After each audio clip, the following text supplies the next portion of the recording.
Hi, this is Scott Wilkinson, host of Home Theater Geeks. In episode 36, I chat with film composer Jeff Rona about the process of scoring for movies and the evolution of audio technology. So stay tuned. Netcasts you love. From people you trust. This is Twit. Bandwidth for Home Theater Geeks is provided by CacheFly at CacheFly.com.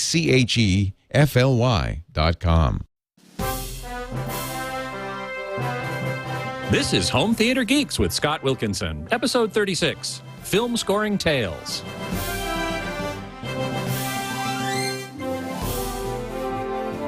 This episode of Home Theater Geeks is brought to you by Squarespace.com, the fast and easy way to publish a high-quality website or blog. For a free trial and 10% off the lifetime of your new account, go to squarespace.com and use the offer code HTG.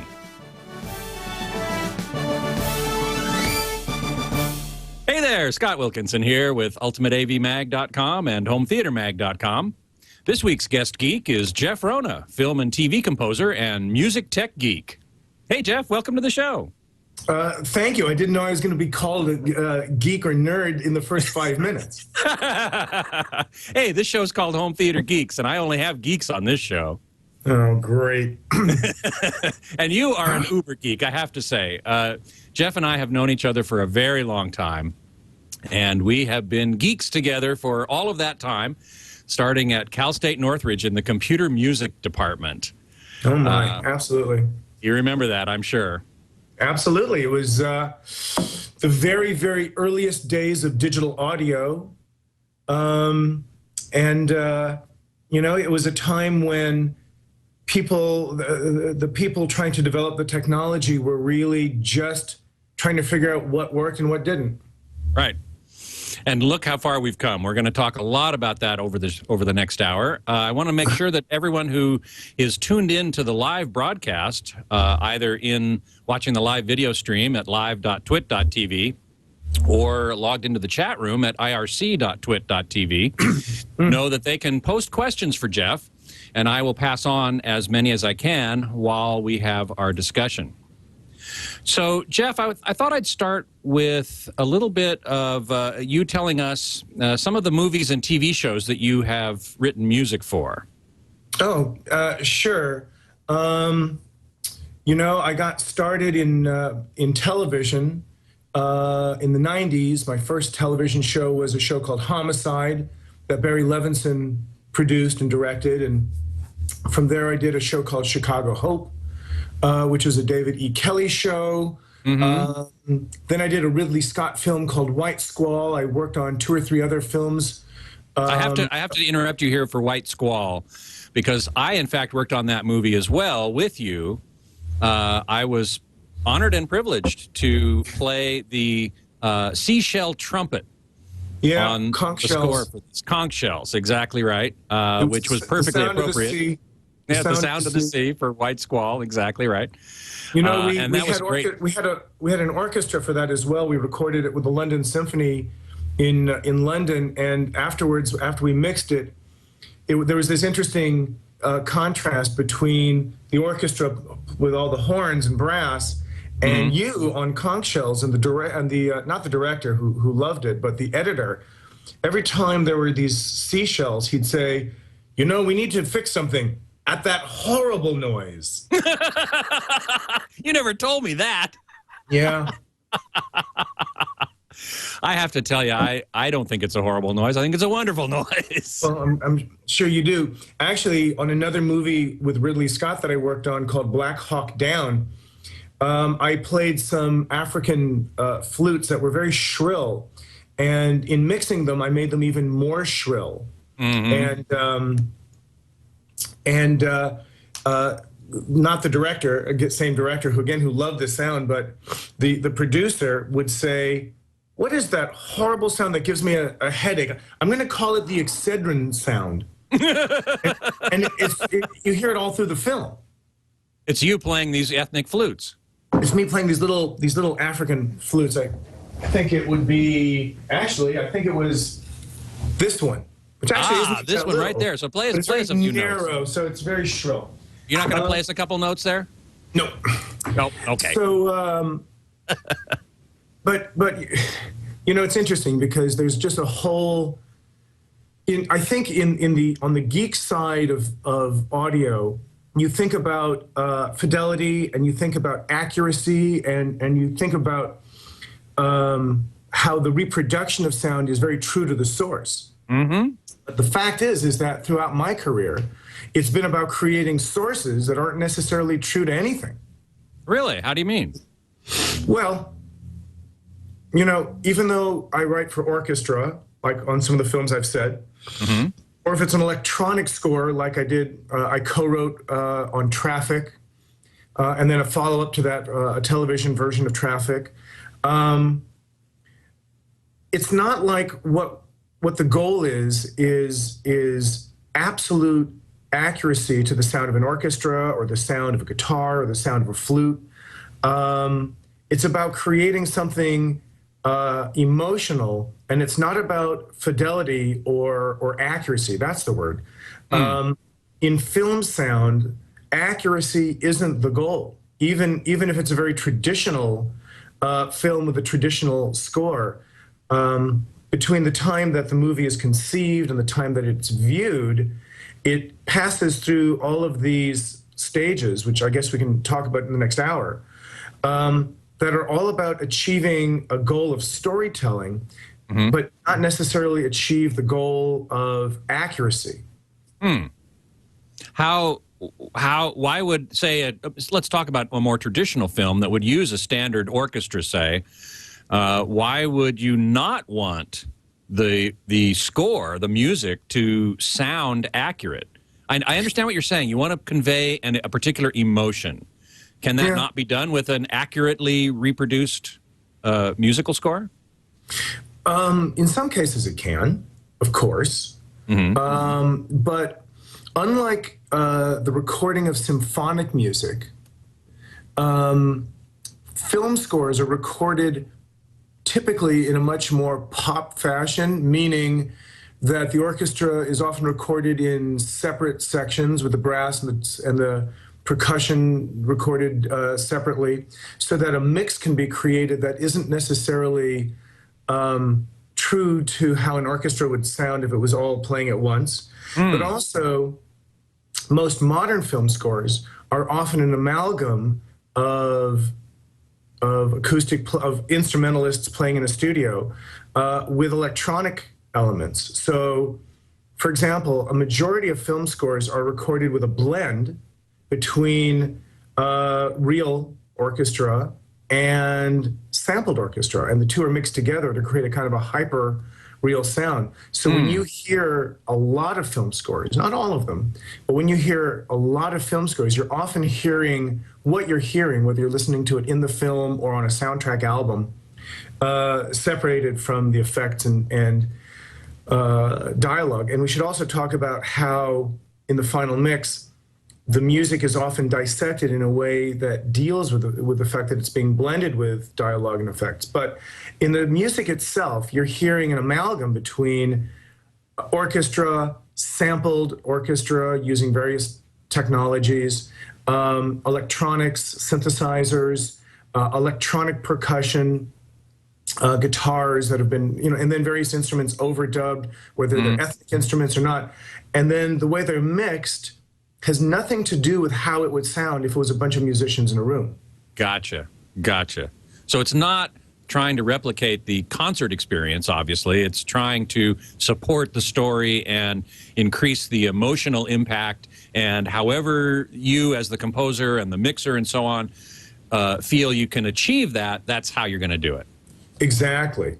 And the engineers, the recording and mixing engineers whose work in film are well loved, they're people who really go in and mix the orchestra in a fashion that really more or less resembles a pop album, with EQ and compression and dynamics and effects, reverbs and delays and whatever's needed to get the orchestra to sound great, but sound great under dialogue often or under sound effects. So a traditional classical recording, an accurate, high-fidelity recording of an orchestra, often won't work once it's been blended in with things like dialogue and effects.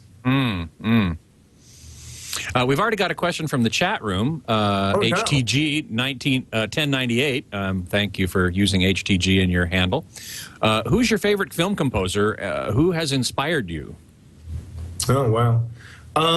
You know, I don't think there's any one composer who's really inspired me above them all, but those composers whose music really got me interested in film music to begin with would have been first Bernard Herrmann, you know, who sort of introduced minimalism and a kind of an avant-garde into really touching scores.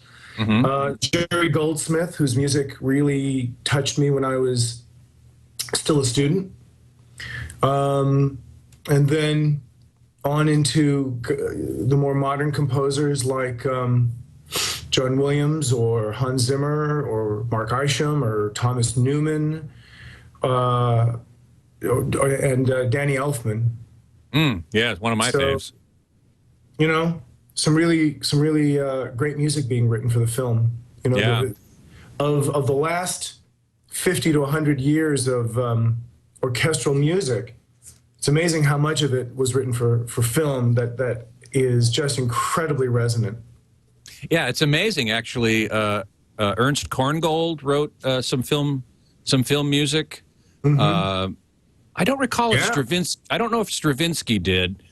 No, he was invited to. He was invited to a meeting with Louis B. Mayer from MGM, and he was now living in Los Angeles, and of course was an icon of classical music. And there were other icons of classical music who had or were interested in writing film music. Prokofiev had written film music. Tchaikovsky had written, Tchaikovsky had not written film music. He was a little ahead of film. Well, maybe not much. But Aaron Copland did a film score. Korngold was considered a pretty serious cat. And so Stravinsky was invited to meet in Culver City about the possibility of scoring a film, and they said, Mr. Stravinsky, we love your music. We'd love to have you do a score. And he said, great, I want to do it. And they said, well, you know, we have a film ready for you. How long do you think you would need? And, you know, he just thought towards his, you know, his ballets and operas. And he said, no, I could do it in about a year. And that was the end of the meeting, and he never scored a film. No. He says, we don't have that kind of schedule, kind of luxury. Right. Now, you mentioned Hans Zimmer, and I wanted to get into him in particular, because I know that you worked at his studio for quite a while. Yeah. We shared a studio for 7-some years. And am I not correct that it was sort of a film scoring workshop, if you will, with a number of composers sharing studio space with Hans? Yeah, there were a lot of composers who came in and out of that studio while I was there. John Powell was there, Harry Gregson Williams was there. Roy Hay from Culture Club, who had been scoring films, was there. Steve Jablonsky was there, who does the Transformer movies. Ramin Djawadi was there, who does a lot of the Friday the 13th and those films there. Klaus Badelt was there. How did working there affect your work or influence you in what you do today? Well, you know, I think the thing that Hans Zimmer brought to the whole equation for me and a lot of other composers was how seriously he took production. You know, he came from the advertising world, and he and the pop world both. So he had worked with such good record producers and recording engineers, and it's not that film music didn't sound good, but nobody took it, especially when it came to working with electronics and rhythm sections and drums and guitars and keyboards and samples. Nobody had pushed the bar as hard as he was pushing it to write music that sounded as good as it did in order to support the composition.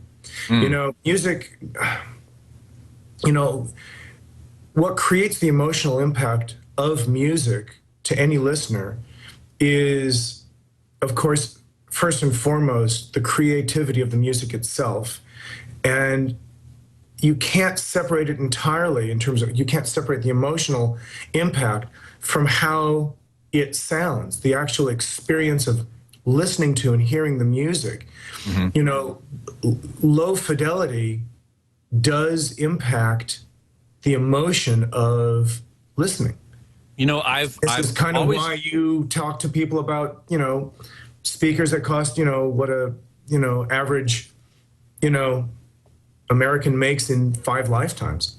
Yeah, exactly right. And I've also often talked about how highly compressed sound, MP3s at low bit rates and so on, I believe have less emotional impact than the same music played back at higher fidelity. I've heard of studies that actually quantify this, although I have yet to find... I know of one directly. Actually, MIT Media Lab did a little test quite a few years ago. Excuse me.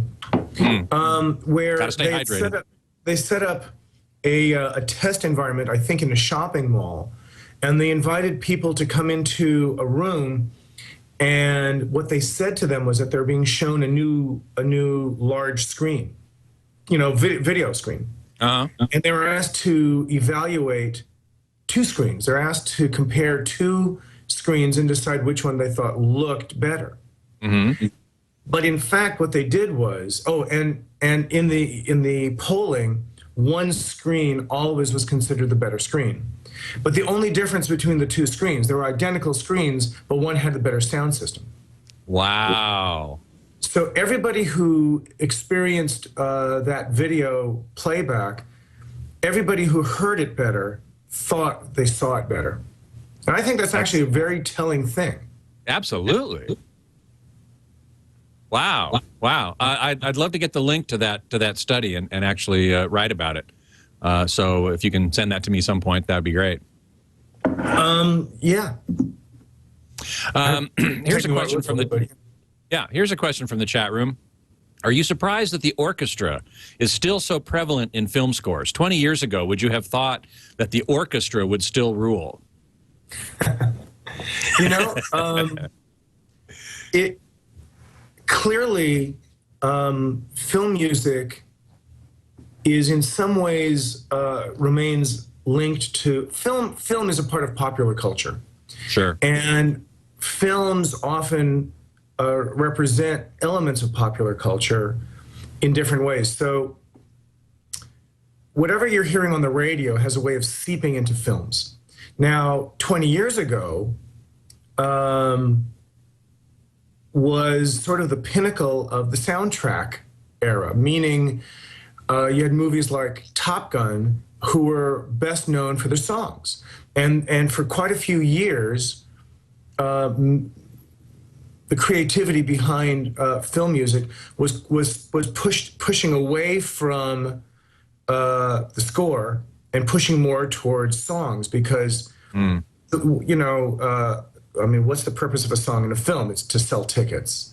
And to that extent, producers were hoping to cash in on the popularity of songs on the radio. So you had a lot of that. Now that's waned a lot. But in terms of electronics versus orchestral music, 2 things. First of all, the orchestra has always had a place in film, although it rises and falls with experiments in other forms.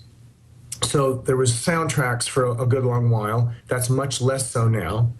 And every so often, a film will be a huge hit, and whatever that film's score was done with becomes sort of the next thing.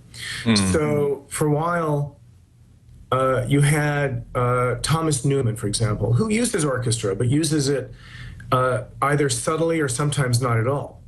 So for a while, there were a lot of movies trying to emulate his particular approach to film music, and the orchestra started to take a back seat. Then you have a couple of Harry Potter movies come out, and suddenly the orchestra comes back as a bigger component of what constitutes the soundtrack for the sound of a popular film. So it definitely rises and falls. It doesn't surprise me that the orchestra has maintained its position in film, because, you know, as long as people still enjoy going to see movies on large screens in theaters, in other words, bigger than screens in homes, people are going to want and enjoy a larger than life experience. There's an emotional component to seeing a human face 50 feet tall versus 50 inches tall. And with that visual impact comes the need to have a sonic impact at sort of the same scale. Now, film, sound in a movie theater compared to sound at home, if you have a really, groovy, super cool, uber loud sound system, you can recreate the emotional impact of loud music and loud sound effects at home much easier than you can simulate the effect of a large screen. Because even if you take that parallax of a screen that's 15 feet in front of you versus 15 yards in front of you or whatever, even if it's sort of the same for your angle of vision, it's still not the same. Why it's not? Still not the same. It would seem to me to be able to be the same, depending on where you're sitting and how big the screen is. You can achieve that same field of view, at least with a front projector in a home theater. I'm not sure you want to sit close enough to a flat panel, a 50-inch flat panel, to achieve that same field of view. Well, let me ask you a question. Sure. Let's say that you were going to compare a bonsai tree sitting on your desk with the sequoias at a distance. Now, let's say that in your field of vision, both are identical. Would those both occupy the same space, the same degree, the same angle. Right. Would you say that those are the same experience emotionally? No. So then, what are you saying? Then you've just given me an example that contradicts what I just said, which is that the scale of what you're looking at can be different, even if it fills the same field of view. I think it does. I mean, look, I have a relatively decent-sized television in my house, and I go to the movies. And I hate it, by the way, when I go to a movie theater and I don't know if I'm going to see it on a bigger screen or a smaller screen, because you pay the same, and they won't tell you if that film is being projected on a bigger screen. I hate going to movie theaters and finding a screen that's small. But even the smallest screen in the multiplexes here in LA are, several hundred times bigger than my TV. Yeah, right. But there's just no question that you're in a theater with other people. You're feeling them, they're feeling you. A decent-sized screen. Our eyes aren't fooled by how far or close they are. We know that screen, we can see how many rows there are in front of us. Emotionally, we know that person in front of us is 50, 60 feet tall. And it's not like a 50-inch television or 60-inch television 10 feet away, even if it's the same. So getting back to the question about the emotional impact of the orchestra, films are all very heightened. And now if we move beyond just projectors and screens and size, forget about size being impact. Movies often tell very big stories, or they tell small stories in big ways. And as a composer, our job is to stay along that same path, which is to tell a big story in a big way or a small story in a big way, but do it very carefully. Our job is to never overwhelm the characters, never overwhelm the story, never overwhelm the dialogue, and in many cases don't even overwhelm the sound effects. We're often sitting in the back of the bus, and yet nothing if you close your eyes, other than, the dialogue of somebody saying, I love you, or I'm going to kill you, nothing resonates emotionally as much as the music. And often the dialogue sits kind of flat without the music. There's something unique about an orchestra that even if it's turned way down in the mix of a soundtrack, projects emotionally to the audience more than non-orchestral scores.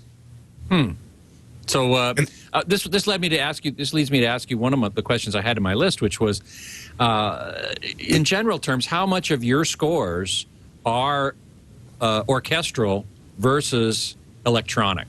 Yeah, kind of goes up and down.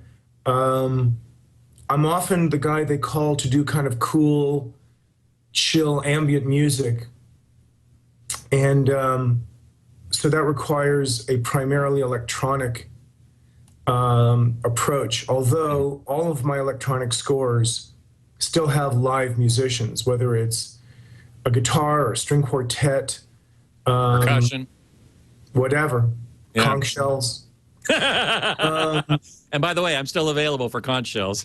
You're your first call. All right. Go ahead. Anyway, I go back and forth, between orchestral and electronic stuff. To me, I don't treat them that differently. The goal is always to achieve the maximum emotional sense, whether it's with strings or with guitars. It doesn't matter. I was going to ask something you said earlier. Reminded me. I wanted to ask you about this, and we've got a question from the chat room that relates. The question from Just My 2 Cents says, do you think movies being made today have sound that can be appreciated in a non-optimized family room with, say, a decent 5.1 system? Or is there content where people are really missing out without a dedicated home theater, 7.1, all that stuff? And that kind of ties in with what I was going to ask, which is, you mentioned emotional impact being related to loudness. And I've always complained, and much more recently even, that movie soundtracks in commercial theaters are so loud as to be painful. They are really, really loud, and they're loud for a reason. Do you think that adds to the emotional impact? Of course. It depends on what emotion. Well, my emotion in those cases is mostly just annoyance. Well, you're an old fart. So am I. True enough. Those movies weren't made for you. No, if you go see a Jerry Bruckheimer movie, it's the equivalent of it's a roller coaster ride. It's a purely visceral and even physical experience to watch those movies, between the editing, the speed of the editing, the speed of the dialogue, what little dialogue there is. It's about, guns and chases and breasts and and explosions. And explosions. And exploding breasts, maybe. Let's hope not. Let's hope not. So, yeah, films have gotten louder, actually to the point now where they are painful, and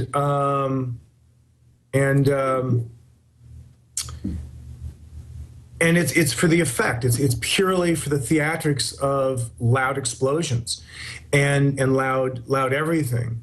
And you can't get that at home as much as you can in the theater. Right. Well, theaters are in theory calibrated. So there's this 85 decibel calibration level. There's 0 is 85. I don't think it used to be 85. I think it's gone up.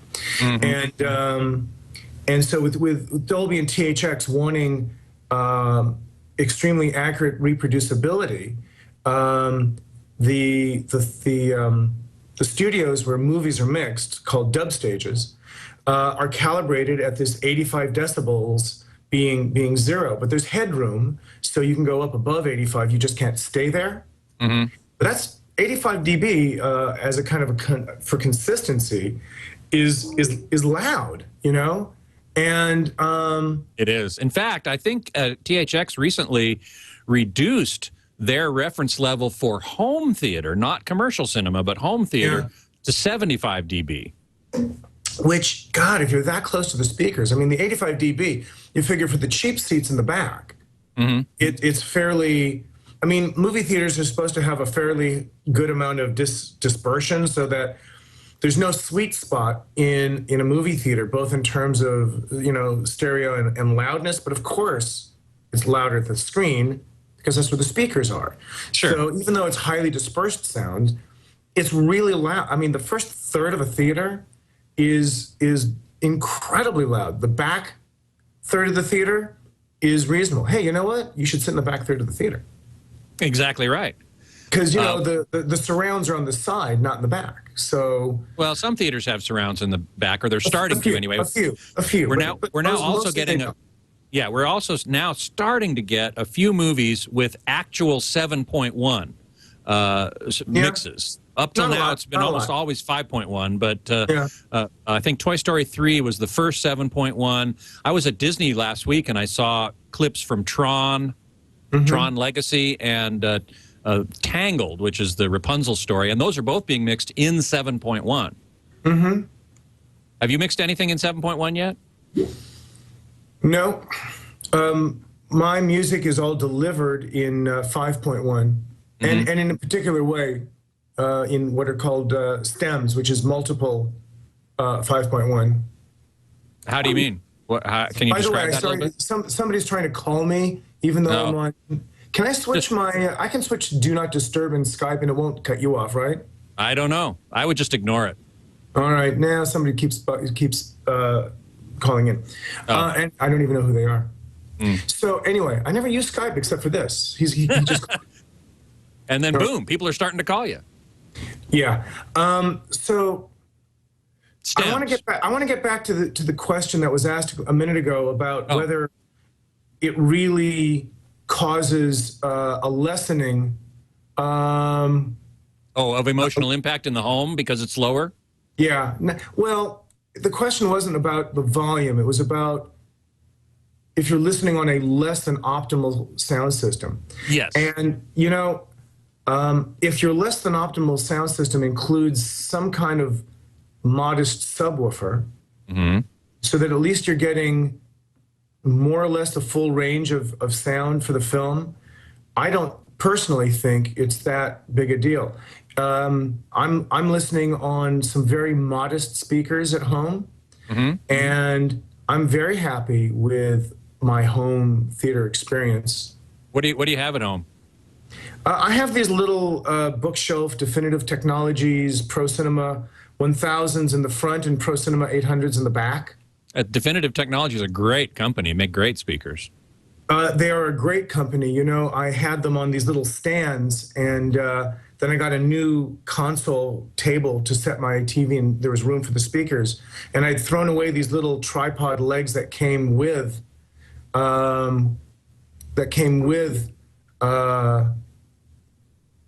the speakers. And I contacted the company saying, I threw them away. I never thought I would need them, and now I need them. And they just sent them to me for free the next day. The head of the company said, "Hey, tell me what you need. I need anything else?" They were great.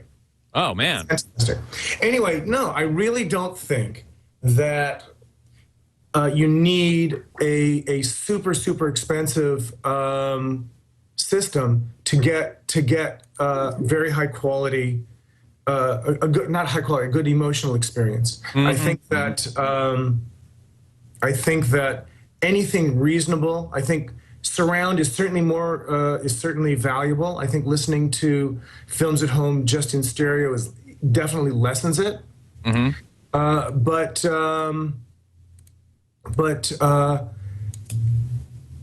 I think a modest system is fine. It's absolutely fine. Yeah. Put it up so that it's a good volume, not too loud, and I think you're doing great.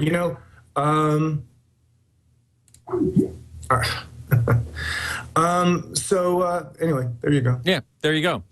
What else have you got in your system? I'm curious about that. What's your TV?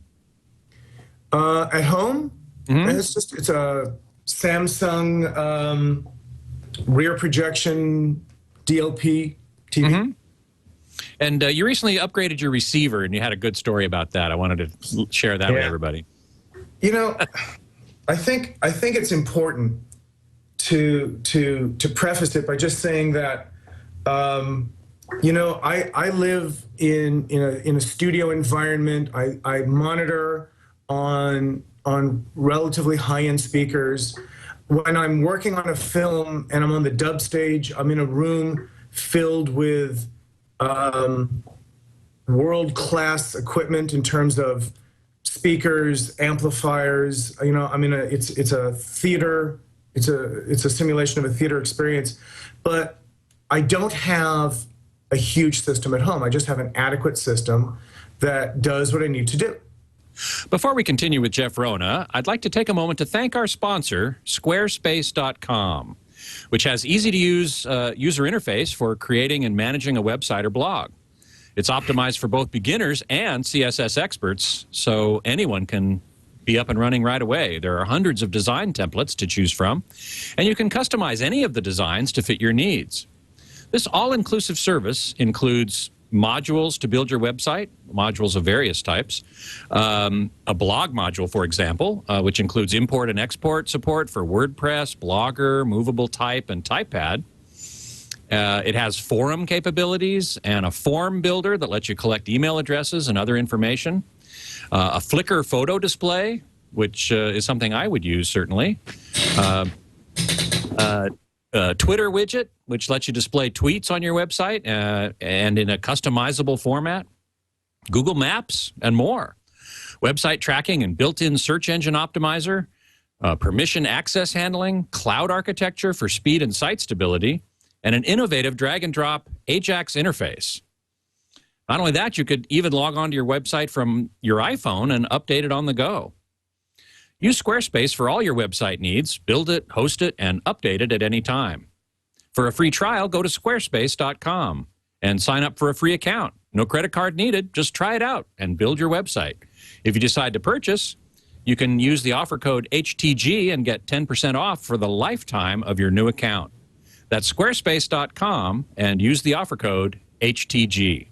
So you were telling us the story of getting a new Denon receiver. You know, so all I was saying was, you know, my professional life is based in a very, very high-end, high-tech, hi-fi world.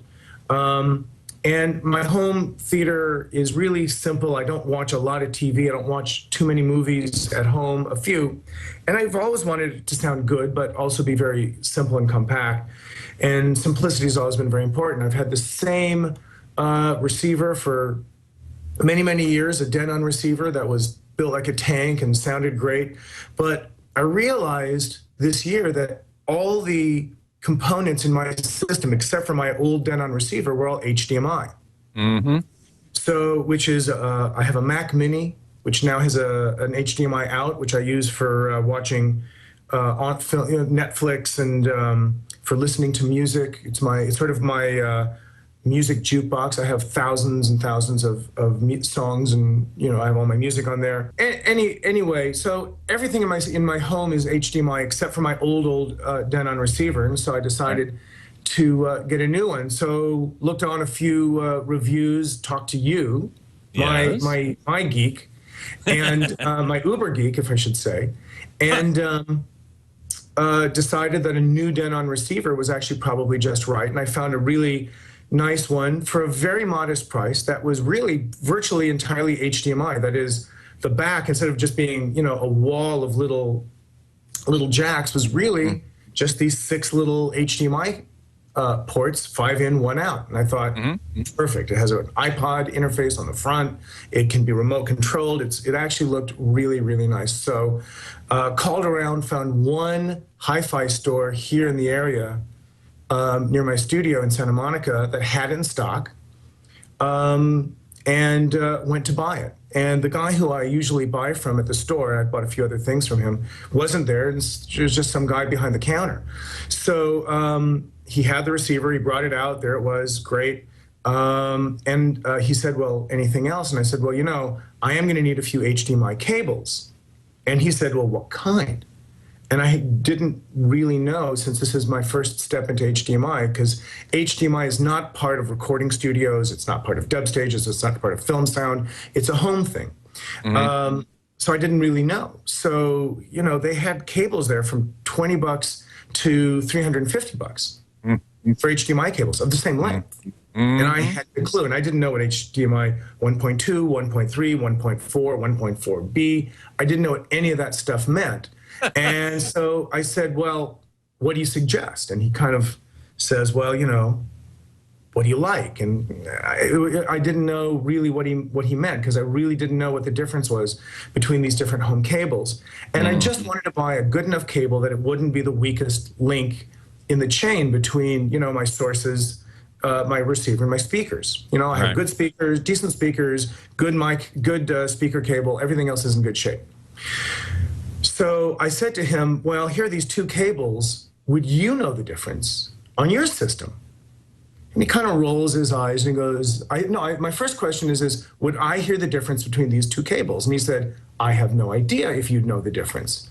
You know, meaning he has no idea if I can hear or not, which is, you know, a valid question. He doesn't know you. Well, if you use these cables at your place, would you know the difference? And he says, well, sir, I've invested over $100,000 in my home theater. I'm in an entirely different league than you. and you know, at first I thought, well, you know, clearly you didn't go to, you know, salesman school, but that's fine. You know, he works behind the counter at a, you know, home theater shop. Oh my God. And it's funny because while that was a really crude thing to say to me, or to say to a customer, you know, kind of looking down at me, it really is in some ways, it's actually a fairly interesting thought. You know, at what point does anybody hear the difference? You know, you could say, well, my iPod is MP3s, which doesn't sound as good as CDs, which doesn't sound as good as vinyl, or doesn't sound as good as, you know, Blu-ray. 9624. You know, there's all these levels of consumer sound. And a lot of people would say that digital has gone backwards by going to different compression ratios. Now, I have a DirecTV dish. And DirecTV seems to have a hierarchy of HD and non-HD networks, channels, at different varying resolutions. And I can certainly see the difference because higher compressed shows definitely are more pixelated and blocky, and you know, the motion is less smooth, right? Right, exactly but right. I can hear some stations definitely are limiting the quality of their broadcast in order to fit into you know, certain bandwidths. A couple of weeks ago, I had a meeting with a network on cable who is planning we're in a conversation about creating new music to rebrand the network. And it's a network which currently does not broadcast HD. And I asked about that, and they said, well, it's very expensive, not only to produce the shows, but it actually, companies like Dish Network and DirecTV specifically limit certain networks' bandwidth because they have a limited bandwidth anyway, just with their satellites. So if you're HBO, you're top of the list. And then, you know, if you're, you know, Court TV, you're sort of at the bottom of the list. Right. And then there's everything sort of in between, well, not everything in between, but lots in between. Sure. So, you know, the fact is that in the current generation of consumers of audio and video, we are being asked to have very limited expectations. I mean, sure, you know, lots of your viewers have Blu-ray players and have, you know, very high quality electronics to support the format. You know, so that there again, it's sort of like, where's the weakest link in your chain? Right. You know, maybe it's your ears. I don't know. Well, that's what that guy was saying to me back at the home theater shop. Yeah, exactly. So, actually, I don't know if he was commenting on my ears or on my bad taste in equipment. You know. Well, you were buying a mid-range Denon receiver, and Denon makes excellent products, and he probably knows that. But first of all, I can't imagine a salesperson at the store spending over $100,000 on a hi-fi system. I mean, come on, even an industry accommodation. You know, I think he didn't pay $100,000. I think well, that's what I mean. Even, you know, those of us in the business can often buy stuff from manufacturers at what we call industry accommodation, which is often like dealer cost. But even at dealer cost, And if he works at a dealer, then he's going to get dealer cost on stuff. So even at that, you know, $100,000 worth of stuff is going to be $50,000-$60,000. And anybody working at a stereo store is not going to be making the kind of money that they can afford that kind of a system. I think what you're saying is that he wasn't rude, he was just lying. He was just lying. The other thing I wanted to make sure everybody listening understands, and I think you and I talked about this before today, is that HDMI cables, as long as they're made reasonably well and the connections are well soldered and the terminator is, you know, well sealed and secured, and it's certified by Simplay Labs, which will certify $20 HDMI cables as long as they meet certain minimum requirements. You don't need to spend that extra money on HDMI cables. It really is a scam in a sense of people trying to convince consumers that spending $350 on an 8-foot HDMI cable is going to give you a better result. It's not. So I want to make sure everybody understands that, and I hope you went with the less expensive cables. You know, I suppose driving a Bentley and driving a Prius get you to the store. Exactly the same, in exactly the same amount of time. In the same amount of time, you know, there is a need for certain people to spend certain amounts of money in order to feel good about their purchase. So I think I understand that a $300 and a $30 HDMI cable are effectively the same, but psychologically they're one's 10 times more. And certainly those people who buy the $300 HDMI cable are going to probably say that they see a difference and hear a difference because they have to justify spending that much money. Mm-hmm. Absolutely. And the same thing goes with analog cables, and I'm sure this has been an argument that's happened much longer than HDMI. You know, do you spend thousands? You can spend thousands of dollars per foot on audio cable, on analog audio cable. Sure. Speaker cables come with a certain mythology about silver and oxidizing, and you've written about it, I'm sure, more times than you wish you had. And I'm sure your studio is cabled with perfectly good cable, as is your home, I'm sure, and I doubt you probably spent thousands of dollars a foot. I don't think I've spent thousands of dollars. You know, but I will say this, they're in phase. They're in phase. And that has to be important. You know, I will say that I did have my studio where I'm sitting now, where I compose.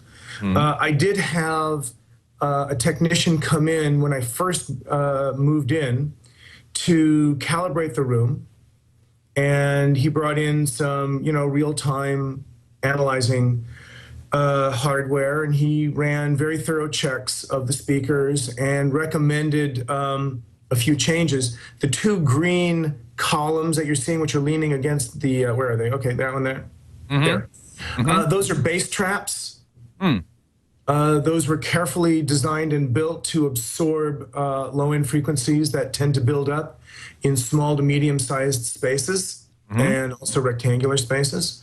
I have cork floor, I have carpeting, I have soft fabric against walls.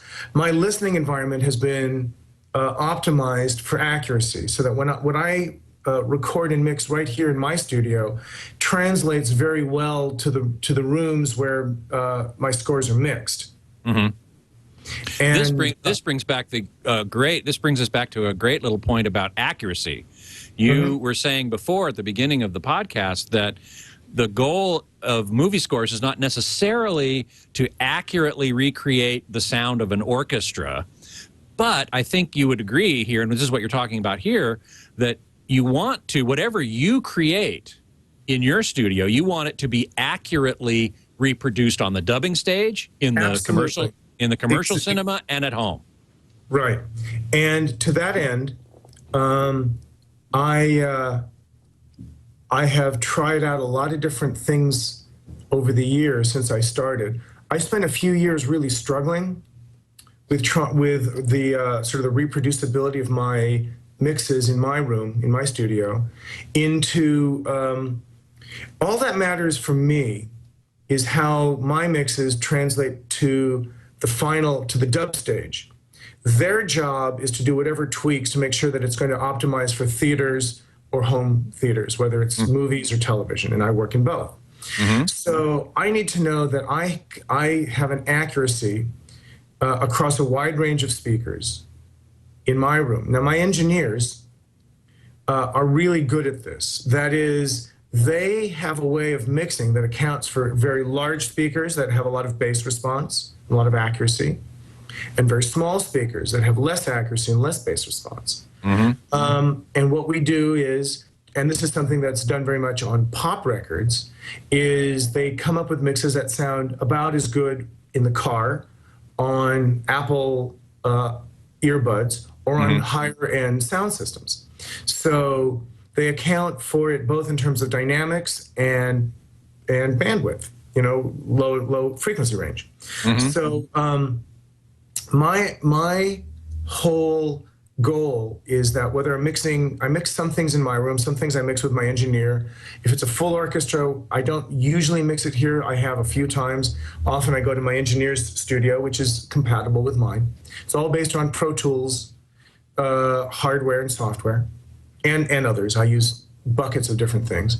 But we make sure that what we hear when we're mixing sound will translate accurately to the dub stage, where they're going to add the music to effects and dialogue. Now there the music's going to come down.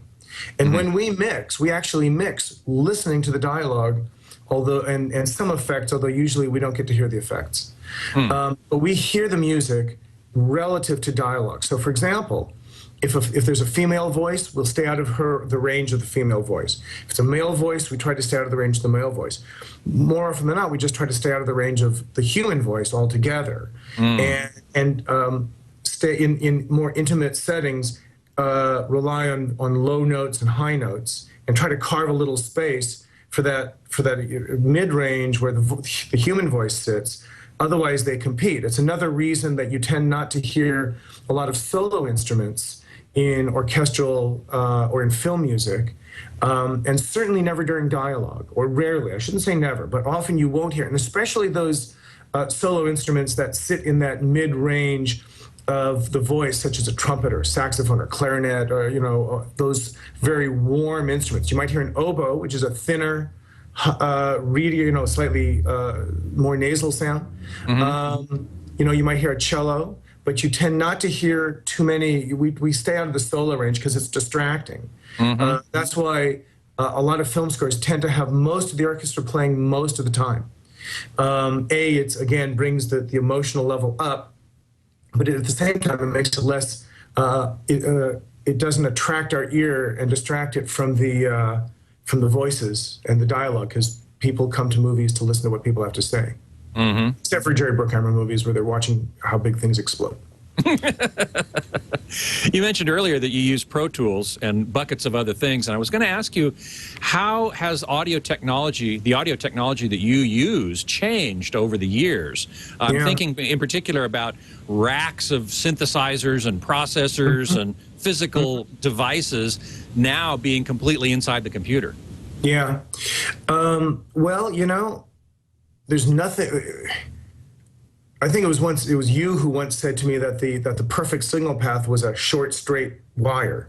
Yes. And that anything beyond that was going to, in some ways, degrade the signal. So certainly, when I got started in the 90s, there was an enormous amount of analog equipment that was needed in the support of recording and mixing sound. And with every piece of equipment came another opportunity for hum, buzz, or hiss. Yep. And although nobody denies the quality of classic vintage analog equipment, and in fact there are many engineers still maintain limited racks which they pass their Pro Tools systems through as kind of a loop in order to get some of the quality that some of this equipment has. The amount of it, and frankly none of it's needed, it's all been sort of simulated now in software, and simulated extremely well. So modeled in software So they might have modeled the sound of a particular compressor or a particular EQ or reverb. Exactly right. So what's happened is it seemed to always be that whether we were recording, mixing, or dubbing, some amount of the time was spent fixing or setting up. You know,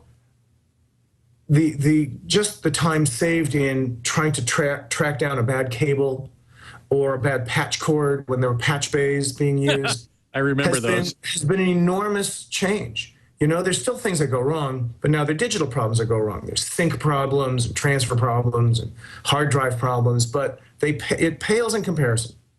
You know, the problems of keeping an analog system at that high level functioning is enormous. So we were always dealing with those problems, along with time code and synchronization issues and leakage with analog equipment, where you would hear something passing between two cables that were too close together, and bad grounding and ground loops where somebody's gear was patching somebody else's gear, and then anyway, all that is basically gone now. And that's actually a really, really great thing. You know, you can debate about digital versus analog, and I could not care less. Really what matters is that we are getting closer and closer to the straight wire, the short straight wire. The fact is that not only can an engineer create an extraordinarily high quality signal path, and it gets better every couple of years, something comes out that is, you know, a little bit of a game. We don't have too many game changers anymore, but, you know, we see the evolution has not slowed down in terms of the quality of sound, the ease of use, the capabilities, and as important is the practicality. So more time is spent in the execution and less is spent in the chasing down of problems. So we really now have all of our time spent being creative and being careful, you know, to ensure very high quality for the listening experience, both in theaters, television, and, you know, home media of all kinds. So it's been an enormous improvement for everybody involved. It's better for us as creators and better for listeners as consumers of any kind of media, whether it's even listening to an MP3. At least it was an MP3 of something that sounded really good. Yeah, fantastic. On that note, I'm afraid we've run out of time, so I want to thank you, Jeff, for being on the show. It's been a great hour. It was my pleasure, and I think people see my website, and if they want to, you know, drop in, please feel free to come visit me anytime. Absolutely. The website Jeff's talking about is jeffrona.com. Very easy to remember that. Fairly easy to remember. My mom knows it.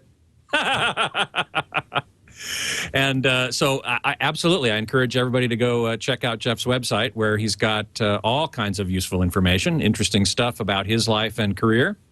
My online homes, of course, are ultimateavmag.com and hometheatermag.com. You can email me at scott@twit.tv, and you can follow me on Twitter at htgeekscott. Next week, I have two guest geeks scheduled, Gary Shoefield and Ray Santilli. These guys are the producers of Alien Autopsy.